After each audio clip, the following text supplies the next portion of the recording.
Hello, I'm Mariam Lawal, Sustainability Analyst at the Chartered Banker Institute. Each month I'll be bringing you a brief overview of major climate-related financial issues and developments from around the world. Here is a rundown of what has taken place in climate-related financial regulation since the start of August 2022 and what might be coming up soon. I hope you find this briefing useful, but if you have suggestions for improvements, please do let us know. Contact details will show on the final slide. Finally, please feel free to share this update more widely via social media. Thank you. In the UK, regulators are taking measures to align their activities with the country's climate agenda.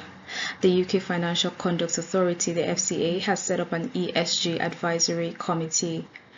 Between the 23rd of August and the 16th of September, experts were recruited to sit on the new ESG Advisory Committee to help align the agency's activities with the country's climate agenda. Their role is to advise the FCA board on its ESG strategy, keep it up to date on emerging ESG issues, and provide advice on the oversight of ESG-related matters. We also see that the UK's Prudential Regulation Authority, the PRA, and the FCA are engaging on the impact of Climate Financial Risk Forum, CFRF, for the financial industry. The CFRF is a joint industry forum convened by the FCA and the PRA to share best practices in climate scenario analysis, risk management, disclosure, and innovation. Members discussed how the CFRF could help guide the financial industry through the current external landscape, as well as what it means for companies' short-term climate risk management plans and long-term emission targets. The CFRF also investigated companies' challenges in meeting the UK's climate disclosure requirements while also complying with those in other jurisdictions.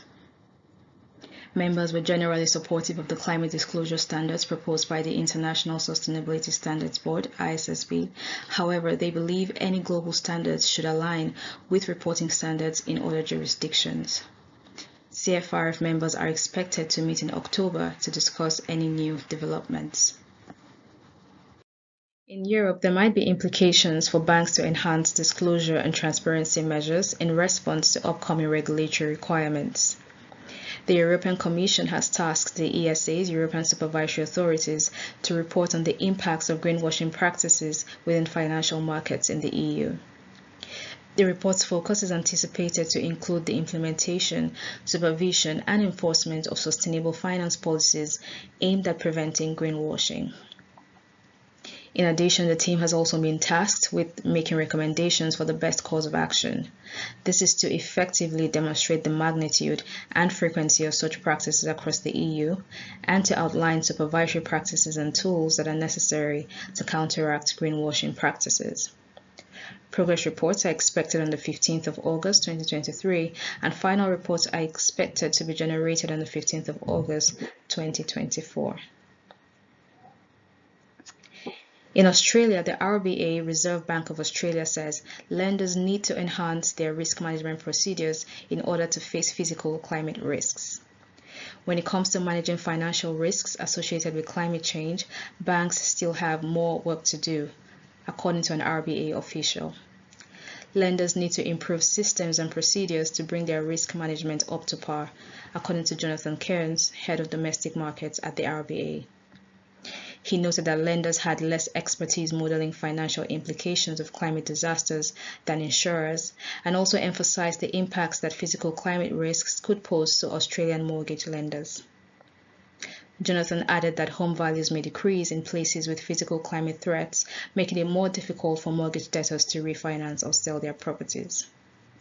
As a result, mortgage lenders would have a greater number of long-term mortgages with low-value collateral on their books. He further stated that in certain places it may be difficult to insure properties due to climate risk. Mortgage lenders would also be at risk because uninsured home values are projected to plummet as a result of natural disasters brought on by climate change. The International Sustainability Standards Board, ISSB, appoints a new vice chair. Former World Bank Vice President and Treasurer Jin Dong Hua has been named Vice Chair of the International Sustainability Standards Board. HUA, whose hiring was announced on the 31st of August, will collaborate with Chair Emmanuel Faber and fellow Vice Chair Sue Lloyd. HUA will work out of ISSB's Montreal office. His appointment marks the end of the hiring process for the ISSB's 14 members. The entity hired 3 board members from Europe and Japan earlier in August. It has also completed its merger with the Value Reporting Foundation, a voluntary standard-setting body that provides oversight functions for the Integrated Reporting Framework and Sustainable Accounting Standards Board. The ISSB, however, has now taken over the governance of these initiatives and plans to incorporate them into its work to design and implement a global baseline for sustainability-related reporting rules. Also, the Network for Greening the Financial System, NGFS, has produced new climate scenarios to help banks better predict the impact of climate change on their portfolios, thus raising expectations for banks' assessments of climate risks. NGFS, which is a group of more than 100 central banks and financial authorities committed to addressing climate change, has just recently unveiled its 3rd set of climate scenarios. 6 conceivable climate futures are covered, along with potential effects on the world economy and financial system. 2 of these scenarios examine a low-carbon transition that is orderly, 2 examine a transition that is chaotic, and another 2 examine a hothouse world result, which is consistent with forecasts from the IPCC's 6th assessment report. The updated scenarios also take into consideration the most recent estimates of GDP and population, as well as the national climate commitments declared at the COP in November of last year. It also considers current advancements in climate mitigation technologies, patterns in renewable energy, and considers potential losses from acute weather events such as floods and cyclones, which are expected to occur more frequently and in greater intensity as global temperatures rise.